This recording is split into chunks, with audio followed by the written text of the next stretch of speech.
Welcome दोस्तों, क्या वाकई यूएई पागल हो गया है और भारत के साथ मिलकर पाकिस्तान के खिलाफ साजिश कर रहा है और भारत को भड़का रहा है कि पाकिस्तान पर हमला कर दो, पाकिस्तान के कई शहरों पर कब्जा कर लो। दोस्तों, पाकिस्तानी इस बात को लेकर बहुत बड़े दुख में चले गए हैं। पाकिस्तानियों को इस वक्त सदमा ले डूबा है। पाकिस्तानी कह रहे हैं कि यूएई को ईरान से पाकिस्तान ने बचाया, पाकिस्तान ने इनकी जान बचाई। अब यूएई जाकर इंडिया की गोद में बैठ गया है। देखिए दोस्तों, वो पागल हो गया यूएई, पागल। एक छोटी सी बात उसकी समझदारी में नहीं आ रही, जिसकी वजह से नाराज हो गया ये पाकिस्तान से। हालांकि उसे तो इंडिया से नाराज होना चाहिए था। मामला ये है कि यूएई ने एड़ी चोटी का जोर लगा दिया था कि पाकिस्तान बचाए उसे ईरान से, हमला कर दे पाकिस्तान ईरान पे। हालांकि पाकिस्तान से यूएई का कोई दिफाई मुआहदा सिरे से है ही नहीं, जबकि ये वही यूएई है जो चंद माह पहले दौड़ा दौड़ा चला गया था इंडिया उससे दिफाई मुआहदा करने। ये चाहता था कि इंडिया उससे बिल्कुल वैसा ही मुआहदा करे जैसा पाकिस्तान ने सऊदी अरब से किया, यानी एक मुल्क पे हमला दूसरे मुल्क पे हमला। तस्वुर हो, ये पाकिस्तान को छुड़ाना और जलाना चाह रहा था इंडिया से दिफाई मुआहदा करके, लेकिन इंडिया ने साफ साफ इनकार कर दिया था। ऐसा कोई दिफाई मुआहदा नहीं किया था उससे। महज एक लेटर ऑफ इंटेंट पे दस्तखत किए थे अमाराती सदर और मोदी जी ने, जिसमें दिफाई ताउन बढ़ाने की बात की गई थी और बस।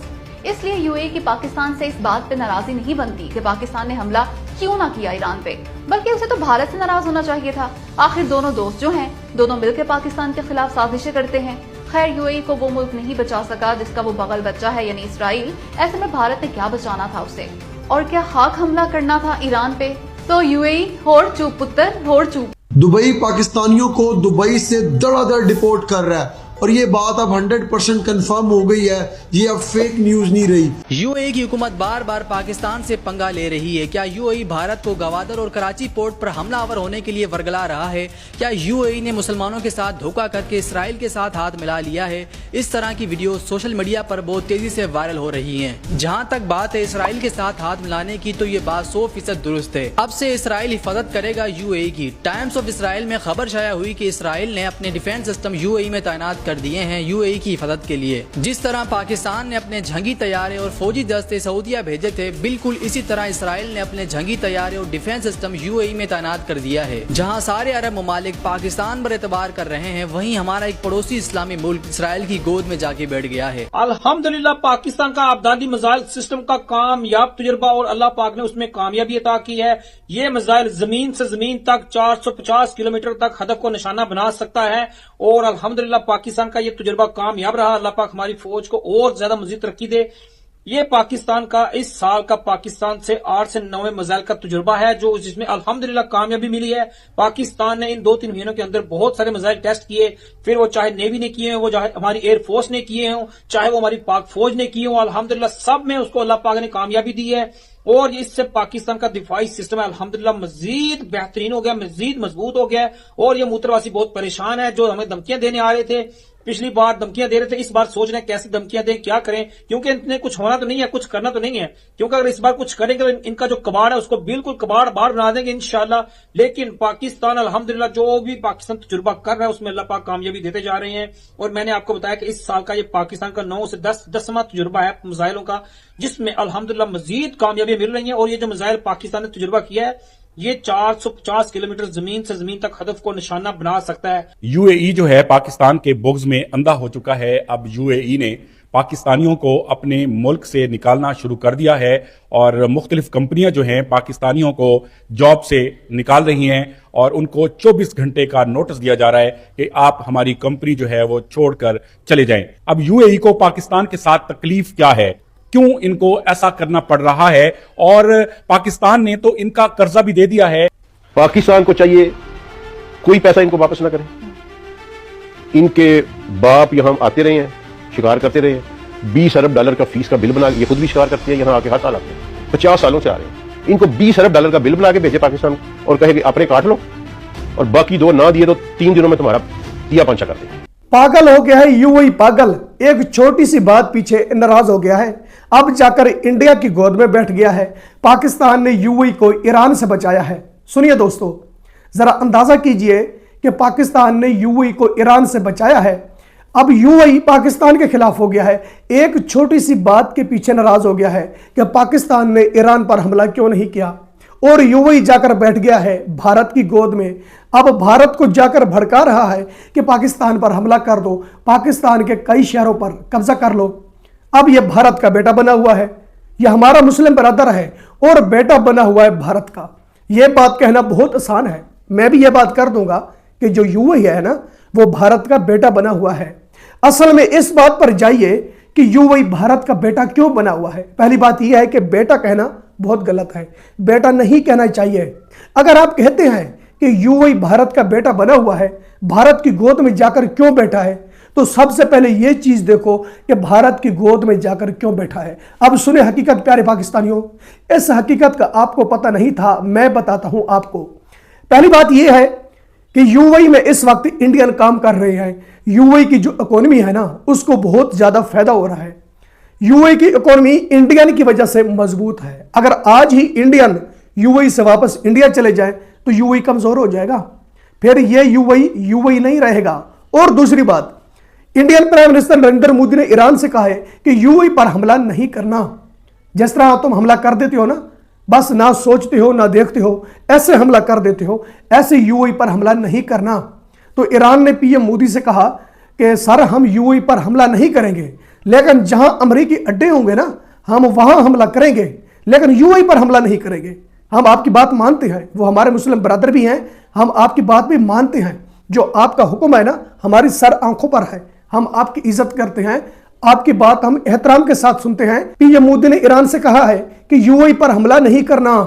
यूएई को कितना फायदा है इंडिया की तरफ से। अब कैसे यूएई आकर पाकिस्तान की गोद में बैठ दे और इंडिया को छोड़ दे? क्या ऐसा हो सकता है? यूएई पागल नहीं हो गया प्यारे पाकिस्तानियों, पागल तुम हो गए हो। आपको समझ नहीं आ रही कि यूएई और भारत के दरमियान चल क्या रहा है। यह इतना खास मामला है क्या? पहले रिसर्च करो, रिसर्च करके बाद में बात किया करो। आपके पास कोई सबूत नहीं होते, ऐसे मुंह उठाकर कैमरे के सामने आ जाते हो। तो दोस्तों, इसके अलावा पाकिस्तानियों की तरफ से कहा जा रहा है कि यूएई ने भारत को बहुत ज्यादा भड़काया है कि पाकिस्तान पर हमला कर दो, पाकिस्तान के 2 शहरों को निशाना करो, एक ग्वादर दूसरा कराची, इस पर हमला करो और हम आपके साथ हैं। और कहा गया है कि यूएई भारत के साथ जब जाकर दोस्ती की तो उसके बाद यूएई ने इसराइल के साथ दोस्ती कर ली।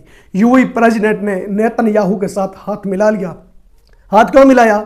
नेतन्याहू ने कहा पीएम मोदी से कि मैं यूएई के साथ दोस्ती करना चाहता हूं, लेकिन यूएई मानेगा नहीं कि मैं दोस्ती करना चाहता हूं, आपकी वजह से मान जाएगा। जब नेतन्याहू ने पीएम मोदी से यह बात की तो पीएम मोदी ने यूएई से बात की। जब पीएम मोदी ने यूएई से बात की तो यूएई मान गया कि ठीक है, मैं इसराइल के साथ दोस्ती करना चाहता हूं। तो यूएई ने इसराइल के साथ दोस्ती कर ली। अब यह मुसलमानों के खिलाफ हो गए हैं।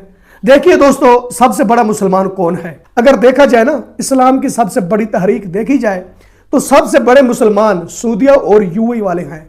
और वो मुसलमानों के साथ धोखा करेंगे दोस्तों। क्या मुसलमानों को वो मरवाएंगे? अब जो पाकिस्तानी कह रहे हैं कि इंडिया के कहने पर साजिश हो रही है, भाई इसमें इंडिया का नाम क्यों लेते हो? क्या इंडिया और यूएई की यह मीटिंग हुई है कि पाकिस्तान पर हमला करेंगे? यह सबूत है आपके पास कि ऐसे आ जाते हो कैमरे के सामने कि यूएई और भारत की मीटिंग हो रही है और पाकिस्तान पर हमला करेंगे? अगर आपके पास कोई सबूत है तो सबूत पेश करो। सबूत के बगैर बात नहीं करनी चाहिए। आपके पास सबूत होते नहीं, ऐसे मुंह उठाकर तुम आ जाते हो। तो दोस्तों, इसके अलावा पाकिस्तानियों की तरफ से कहा गया है कि अब पाकिस्तान ने मिसाइल तैयार कर लिया है। इंडिया और यूएई दोनों को जवाब देंगे। हमने ऐसा मिसाइल बनाया है, जब एक बार फेंकेंगे ना, उससे इंडिया भी सबक सीखेगा और यूएई भी सबक सीखेगा। खास करके हम इनको सबक सिखाएंगे। पहले हमने यूएई को कुछ नहीं कहना था। यूएई हमारा ब्रदर था। जब तक उनकी इंडिया के साथ दोस्ती नहीं थी ना, जब तक वो इंडिया की गोद में जाकर नहीं बैठा था, वो हमारा ब्रदर था, हमारा दोस्त था। लेकिन अब ना वो हमारा ब्रदर है और ना ही हमारा दोस्त है, क्योंकि यह हकीकत खुल चुकी है कि यूएई इंडिया के साथ मिलकर साजिश कर रहा है। जब यूएई जाकर इंडिया के साथ हाथ मिलाया, इनकी साजिश शुरू हुई, तो यहां हमने मिसाइल बनाने शुरू कर दिए। हमने तजर्बा किया है, यह हमारा तजर्बा कामयाब हो गया है। अब हम दोनों को निशाना करेंगे, ना ही इंडिया को छोड़ेंगे और ना ही यूएई को छोड़ेंगे। जो पाकिस्तानी यूट्यूबर यह बात कर रहा है ना कि हमने मिसाइल बनाया है और दोनों को टारगेट करेंगे, मैं इस पाकिस्तानी से पूछना चाहता हूं, मिसाइल कहां बना है? जब मिसाइल बनाया गया था, क्या तू वहां मौजूद था? जब मिसाइल बन रहा था तू उनके साथ बैठा हुआ था या काम कर रहा था? यह हकीकत भी है आपके पास कि वो मिसाइल बन चुका है कि एक मिसाइल से 2 मुल्कों को जवाब दिया जाएगा, और वो भी इंटरनेशनल कंट्री दोस्तों, आलमी कंट्री। ये दोनों आलमी कंट्री हैं, यूएई भी आलमी कंट्री है और इंडिया भी आलमी कंट्री है। इनको पाकिस्तानी यूट्यूबर निशाना करना चाहता है एक मिसाइल से। क्या दोस्तों एक मिसाइल से ये निशाना कर लेगा? अगर नहीं हो सकता तो फिर इनको समझा दीजिए, मेरी जान तुम गलत कर रहे हो, दुनिया गलत नहीं है, तुम गलत कर रहे हो। क्योंकि दुनिया गलत इसलिए नहीं है, पूरी दुनिया इस वक्त इंडिया के साथ है। अगर इंडिया गलत होता तो पूरी दुनिया उनसे दूर भागती, इंडिया को देखना भी पसंद ना करती। बट इंडिया के साथ पूरी दुनिया है, हमारे साथ कोई नहीं है। हम तो कहते हैं कि इंडिया नफरत फैलाता है, इंडिया में टेररिस्ट है, टेररिस्ट इंडिया में ही जन्म लेते हैं। तो ये चीजें नजर नहीं आ रही। जब हम कहते हैं ना कि टेररिस्ट इंडिया में जन्म लेते हैं, तो दूसरे दिन पूरी दुनिया इंडिया के साथ जुड़ी हुई होती है। दुनिया तो नहीं मानती दोस्तों, दुनिया कहती है कि जो इंडिया है ना, ये एक अमन वाली कंट्री है, इसलिए पूरी दुनिया इंडिया के साथ है। हमारी बात की कोई वैल्यू भी नहीं है दोस्तों। वैल्यू क्यों नहीं है? ये लंबी लंबी छोड़ रहे हैं पाकिस्तानी यूट्यूबर, जरा इनको समझाइए। इनका दिमाग अब काम नहीं कर रहा दोस्तों, इनके पास कोई हकीकत भी नहीं है। तो दोस्तों एक और पाकिस्तानी जर्नलिस्ट बहुत ज्यादा गुस्से में आ गया है कि पाकिस्तान को चाहिए कि अब यूएई का कर्जा वापस ना करे। मैं पीएम पाकिस्तान शहबाज शरीफ से कहना चाहता हूं कि जो हमने यूएई से पैसे लिए थे ना, अब हम यूएई को वो पैसे वापस नहीं करेंगे। क्योंकि जो यूएई वाले हैं वो पाकिस्तान आते रहे हैं, यहां आकर शिकार खेलते रहे हैं। जितना हमारा उन्होंने खर्च किया है ना, उतना यूएई का नहीं हुआ। अब हम यूएई को पैसा वापस नहीं करेंगे। तो दोस्तों मैं कहता हूं यूएई छोड़ेगा भी नहीं। ये किस हैसियत से यूएई का पैसा अपने पास रख लेंगे दोस्तों? ये फिर बुलाएंगे उनको, फिर कहेंगे यूएई प्रेसिडेंट से कि आए पाकिस्तान यहां आकर शिकार खेले और हमें पैसा दे। भड़के ऐसे मारते हैं दोस्तों कैमरे के सामने आकर, जिस तरह इन्होंने पूरी दुनिया फतह कर लिया है। क्या बात है यार, क्या बात है प्यारे पाकिस्तानियों, तुम्हारे जैसा तो पूरी दुनिया में मैंने नहीं देखा। दोस्तों आपके वीडियो पसंद आती है तो वीडियो लाइक करें, वीडियो शेयर करें एंड चैनल सब्सक्राइब करें। अब तक के लिए इतना ही, मिलता है नेक्स्ट वीडियो में।